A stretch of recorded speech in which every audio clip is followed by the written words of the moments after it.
Thank you, Mr. Speaker. I thank the Prime Minister for an advance copy of his statement. Unfortunately, it was like his illegal shutting down of Parliament. Null, of no effect, and should be quashed. In the words of the Supreme Court.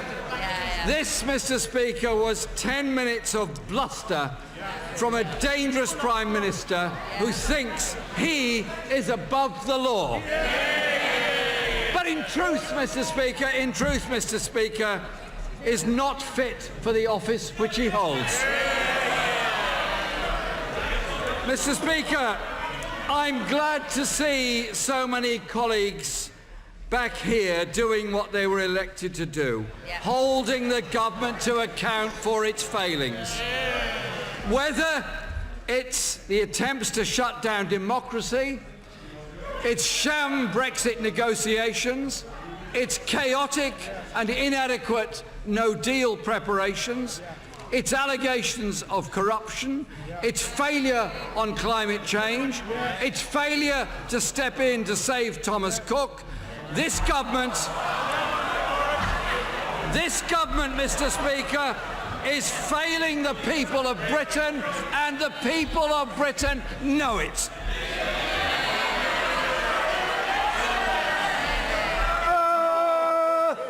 Order!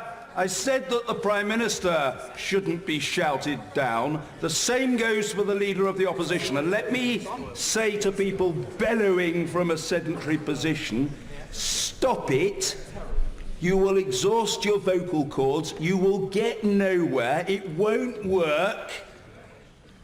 And these proceedings will continue for as long as is necessary for the Chair to be satisfied that proper scrutiny has taken place. It is as simple and incontrovertible as that. Jeremy Corbyn. Thank you, Mr. Speaker. Yesterday's Supreme Court verdict represents an extraordinary and, I believe, precarious moment in this country's history.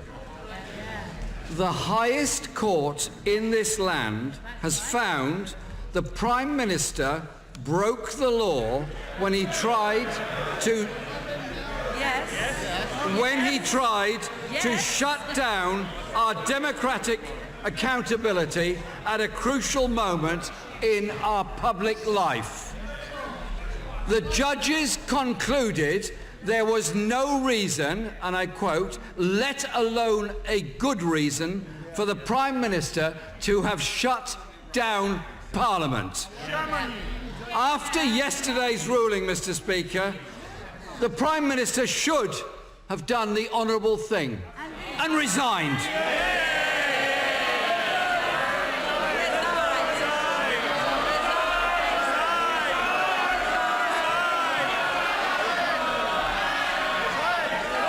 Mr. Speaker, here he is, forced back to this House to rightfully face the scrutiny he tried to avoid. With no shred of remorse or humility, and, of course, no substance whatsoever. That's right. So let's see if he will answer some questions. He won't. He won't. Does the Prime Minister agree with his Attorney General Write it down, Boris. that the government got it wrong, or with the Leader of the House that the Supreme Court committed a constitutional coup? This, Mr. Speaker, is a vital question about whether the government respects the judiciary or not. The Attorney General was also categorical that the government would comply with the EU Withdrawal No. 2 Act. Can the Prime Minister confirm that? Mr.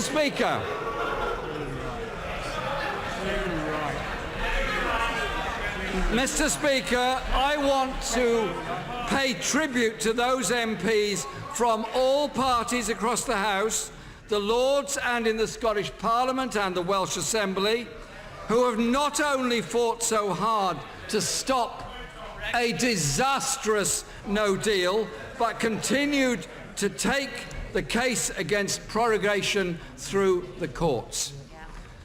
The government has failed to silence our democracy. Mr. Speaker,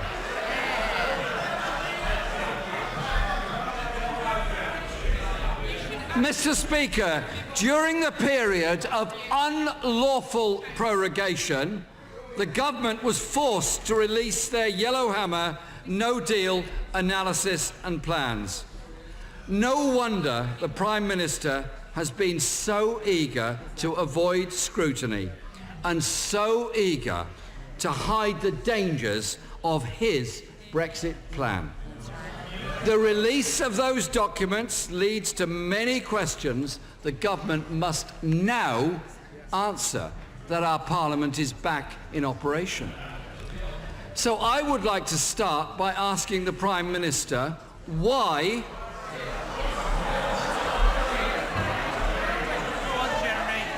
Mr. Speaker, by asking the Prime Minister why the government described leaked Yellowhammer documents in August as being out of date. When the documents were later produced in September, they were word for word the same documents.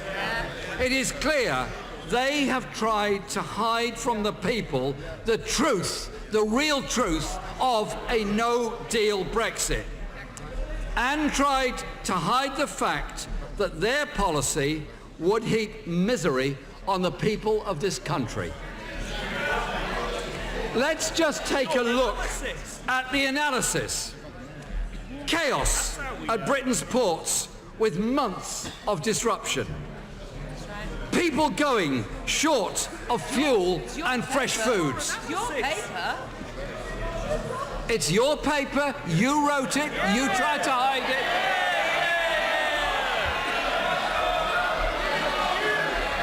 I beg your pardon, Mr. Speaker, I don't hold you responsible for writing the document.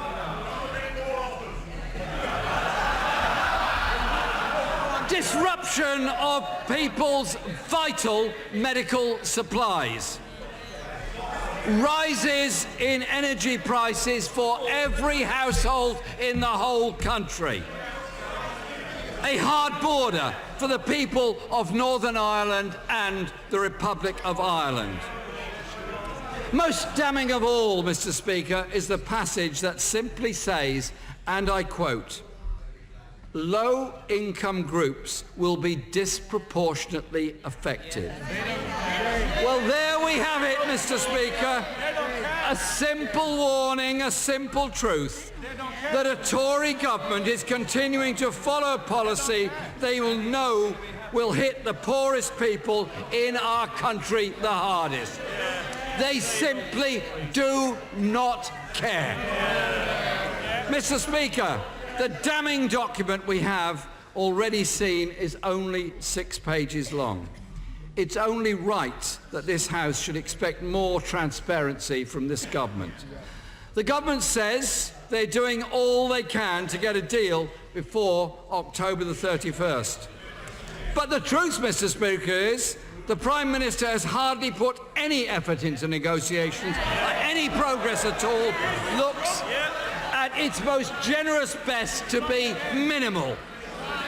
Only yesterday, the European Union's chief negotiator, Michel Barnier, said that there was no reason today for optimism.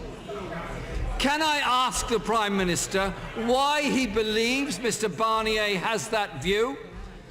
This House is still yet to hear any detail of any deal the government seeks to negotiate. We're told the government has distributed papers to Brussels outlining proposals for a change to the backstop. Will the Prime Minister publish these papers and allow them to be debated in this House of Parliament? For this government to have any credibility with our people, they need to show they have an actual plan. Mr. Speaker, the Prime Minister also has questions to answer about his conduct in public office. And in particular, allegations that he failed to declare an interest in the allocation of public money to a close friend whilst he was Mayor of London. It was announced today that the Department of Culture, Media and Sport is reviewing the funds allocated in the light of the Sunday Times report. Did the Prime Minister initiate that review? Will the Prime Minister fully cooperate with the DCMS review and that of the Greater London Assembly? Will he refer himself to the Cabinet Secretary for investigation?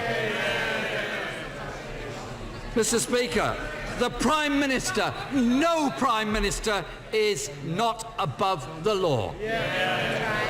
Mr. Speaker, no one can trust this Prime Minister, not on Iran, not on Thomas Cook, not on climate change, not on Brexit. Iran, yes, on Iran. For the good of this country, Mr. Speaker, Order. The Leader of the Opposition is entitled to be heard in this Parliament. Order. And he will be heard. I don't mind how long it takes. These exchanges will take place in an orderly manner. Be in no doubt about that. Jeremy Corbyn. Thank you, Mr. Speaker. Quite simply, for the good of this country, he should go.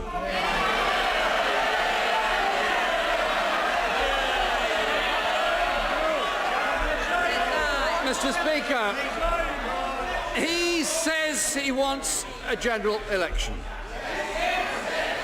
I want a general election.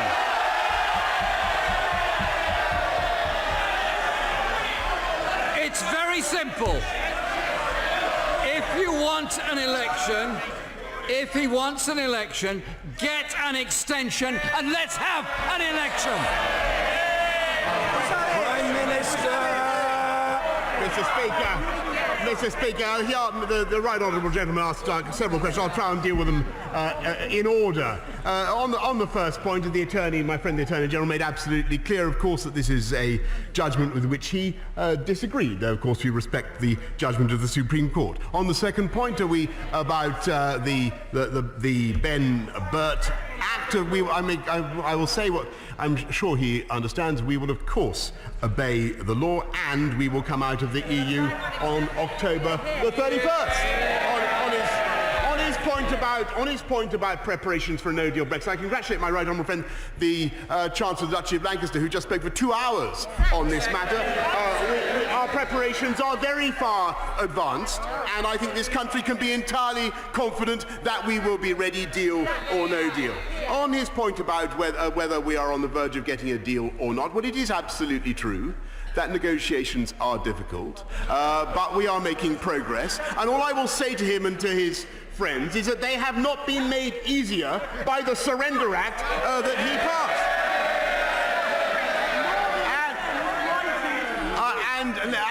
And I am very proud, by the way, to take his next point, about everything that I did as Mayor of London. I may say to the current Mayor that he'd be better off spending less on press officers and more on police officers in London, because we were funding 20,000 more on our streets.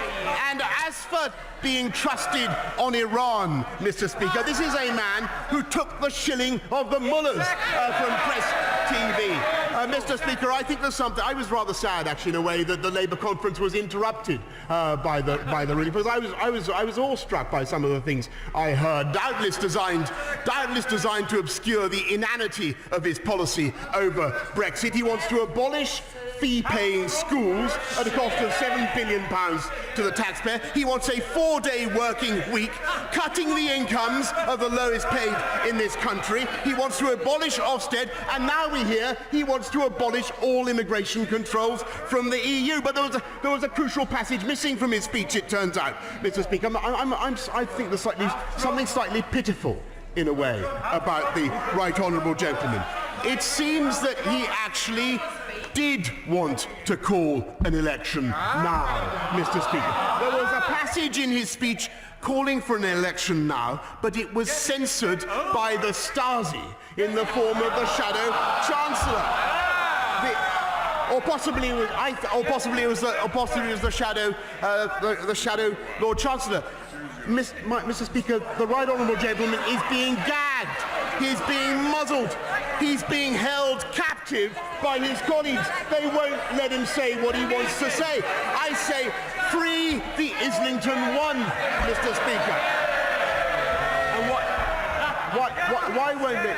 why won't they allow him to have an election, Mr. Speaker? Why won't they allow him to unleash his charms on the electorate? It's because they're not only terrified that he's going to lose, but also even more terrified by the remote possibility that he might win. He can't control his own party.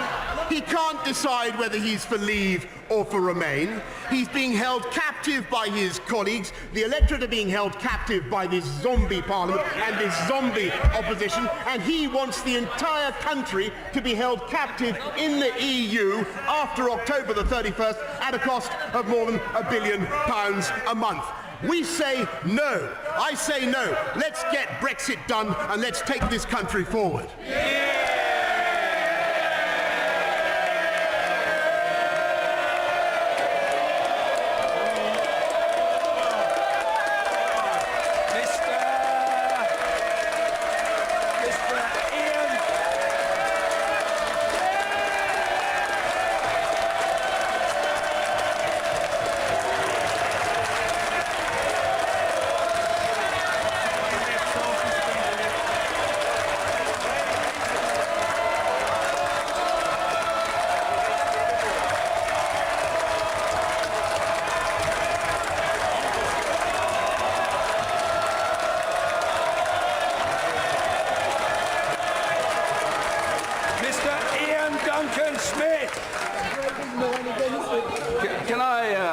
Mr. Speaker, can I congratulate my right honourable friend, the Prime Minister? Order! Order! Order! Order! Order! I appeal to members of the House to calm themselves. I've just called the right honourable gentleman, the member for Chingford and Woodford Green. He is entitled to put his question, and the rest of us are entitled to hear him. Mr. Ian Duncan Smith. Mr. Speaker, can I congratulate my right honourable friend on his very good put down of the shallow leader of the opposition. Can I also say that I understand now that his government has changed the root origin of the term yellowhammer to describe the botched attempt by the leader of the opposition to dispatch his own deputy. And could I ask him, I received and saw in my constituency, as others did recently, leaflets from the Labour Party calling for a general election now. Could he answer me this question? Can he give me any reason why we are not having an election at this particular point? Does he think for any moment it could be because the leader of the opposition fears his own party just as much as he fears us? Prime Minister. I thank my right honourable friend for his very acute question, Mr. Speaker, and I'm afraid the answer is very simple, that they don't want an election because they are not sure that the public would trust them with the government of this country, and I think that they're right, and I think that they put the yellow into yellowhammer, Mr. Speaker. Mr. Ian Blackford.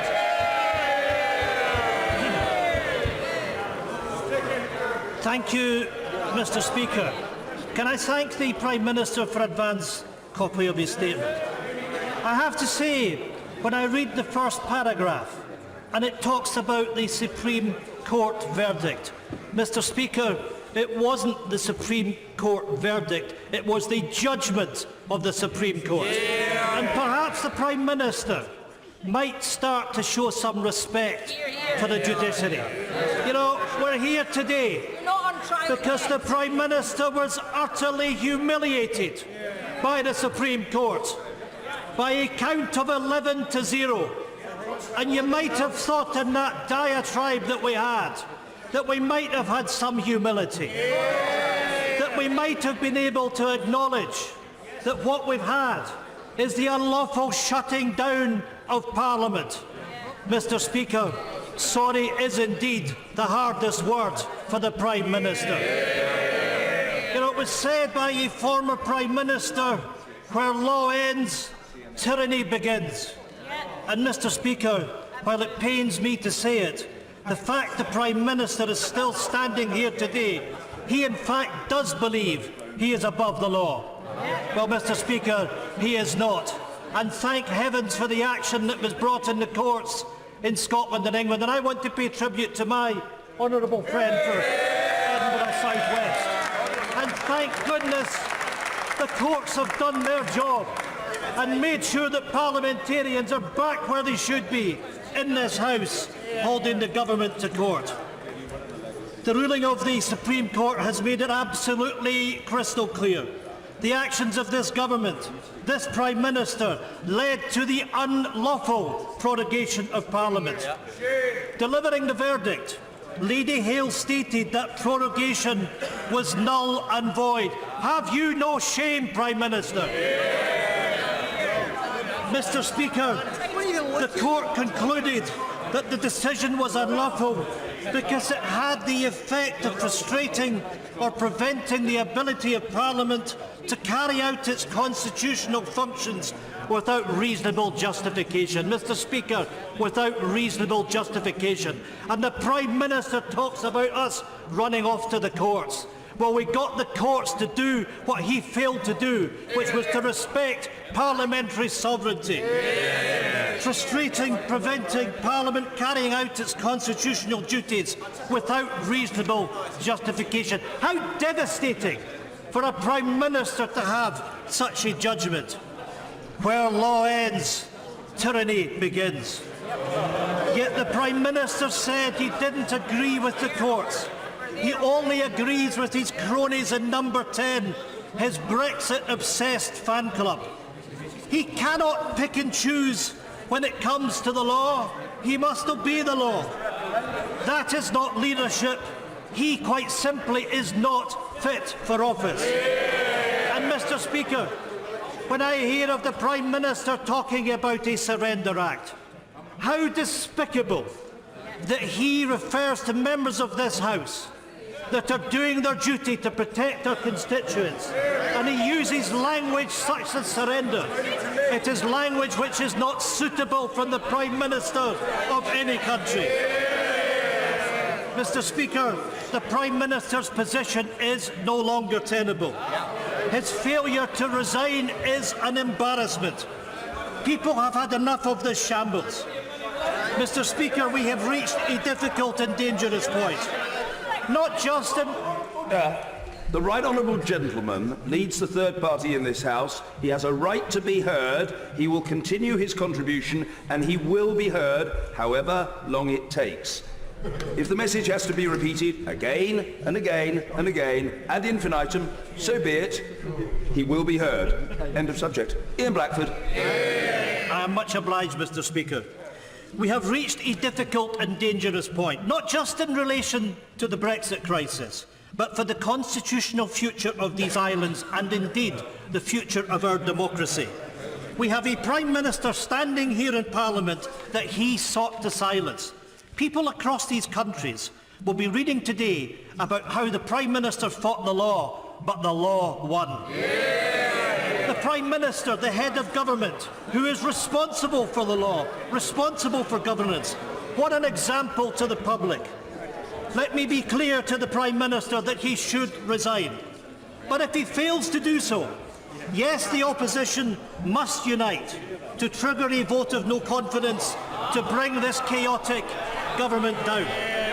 By triggering a vote of no confidence, we will ensure that the Benn Act is honoured to take no deal off the table by allowing the opposition to instil an interim leader to take back control and to protect our economy from the cliff edge. Mr Speaker, the Scottish National Party fully supports stopping no deal. It is our priority. But let me be clear to members on these benches, we are not powerless. Doing nothing is not an option. This is the time for leadership. Once we have removed the Prime Minister, removed the threat of no deal, the people must have their say through a general election as quickly as is possible. We must unstick this mess, and we must trust the people to make their choice. We cannot trust this Prime Minister. His time must be up. His days of lying, of cheating, and of undermining the rule of law must be numbered. So I only... Order. Just for the avoidance of doubt, I'm sure the right honourable gentleman will not state in this House that the Prime Minister has lied in the House. He must not do so. Order, that is the... Order! That is the procedural position. He didn't say that, but he did refer to lying, and I know he cannot be referring to it in the context of the exchanges in this House. And a nod of the head to confirm that my interpretation is correct will suffice, and he can then proceed with the rest of his questioning. I'm correct in my surmise, I'm sure. Indeed, Mr Speaker. So I have one question to the Prime Minister for now. Do the right thing and do it now. Prime Minister, end this dictatorship. Will you now resign? The Prime Minister! Mr Speaker, I thank the right honourable gentleman, and of course on his substantive point, we do respect the Supreme Court, Mr Speaker, and the reason that I want a Queen's speech and wanted a Queen's speech is quite frankly, of course, because we have to do what we can as a united kingdom to remedy the waste and incompetence of the high-taxing, fish-abandoning government of the SNP in Scotland. And that's why we are investing in 20,000 more police officers and 20 new hospital upgrades and levelling up education funding and funding gigabit broadband across the country. And I hope, Mr Speaker, and I bet the people of Scotland hope, that in spite of all the uselessness of the government of Scotland, that those benefits will be passed on to the people. Because that is the only obstacle in our way.